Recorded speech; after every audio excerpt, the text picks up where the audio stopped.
ಯಾವುದನ್ನು ಶತಮಾನದಿಂದ ಮನುಷ್ಯರನ್ನು ದೂರ ಇರಿಸಲಾಗಿತ್ತೋ, ಒಂದು ಹೊಲಸು ತಿನ್ನುವ ನಾಯಿಯನ್ನು ಮುದ್ದು ಮಾಡುವ ಈ ಜಗದಲ್ಲಿ ಮತ್ತೊಬ್ಬನನ್ನು ಮುಟ್ಟಿಸಿಕೊಳ್ಳಲಾಗದ್ದು ಅನ್ನೋದನ್ನು ವರ್ಣಾಶ್ರಮ ಮಾಡಿತ್ತೋ, ಅದೇ ಕುಟುಂಬದ ಒಳಗಿನಿಂದ, ಅದೇ ಪ್ರಜ್ಞೆ ಒಳಗಿಂದ ನೀವೆಲ್ಲರೂ ತಪ್ಪು, ನೀವೆಲ್ಲರೂ ಮಾಡ್ತಿರೋದು ಮೋಸ, ನೀವ್ಯಾರು ಮನುಷ್ಯರಲ್ಲ ಅಂತ ಹೇಳಿ ಬಂದಂಥ ಬಸವಣ್ಣನಲ್ಲದೆ ಇನ್ಯಾರನ್ನು ನೀವು ಜಗತ್ತಿನಲ್ಲಿ ಸಾಂಸ್ಕೃತಿಕ ನಾಯಕ ಅಂತ ಕರೆಯೋಕ್ಕಾಗತ್ತೆ ಸ್ನೇಹಿತರೆ.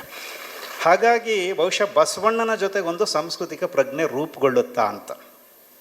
ನಾನು ಒಬ್ಬ ಕನ್ನಡ ಮೇಷ್ಟ್ರಾಗಿ ರಾಜ್ಯಾದ್ಯಂತ ಓಡಾಡಿದ್ದೀನಿ, ಹೌದು. ಆದರೆ ನನಗೆ ಇವತ್ತು ಸಂಭ್ರಮ ಆಗ್ತಿರೋದೇನು ಅಂದರೆ, ಒಂದೇ ಸಲಕ್ಕೆ ಇಷ್ಟೊಂದು ಜನ ಜಂಗಮರನ್ನು ಈ ವೇದಿಕೆ ಮೇಲೆ ನೋಡೋದಕ್ಕೆ ಸಾಧ್ಯ ಆಯಿತಾ. ಬಹುಶಃ ಬಸವಣ್ಣನವರು ಹೇಳುವ ಸ್ಥಾವರ ಕಳಿವುಂಟು ಜಂಗಮ ಕಳಿವಿಲ್ಲ ಅನ್ನೋಂಥ ಮಾತನ್ನು ನಾನಿವತ್ತು ಸಾಕ್ಷೀಕರಿಸ್ಕೊಂಡಿದ್ದೀನಿ. ಇವತ್ತು ನಿಮ್ಮ ಎದುರಿಗೆ ಇವರೆಲ್ಲರೂ ಕೂತಿದ್ದಾರೆ. ಪ್ರಾಸ್ತಾವಿಕ ನುಡಿಗಳನ್ನು ಆಡ್ತಾ ಇರೋರು ಸಮಾನತೆಯ ಮೊದಲ ಮಾತನ್ನು ಆಡಿದ್ದಾರೆ.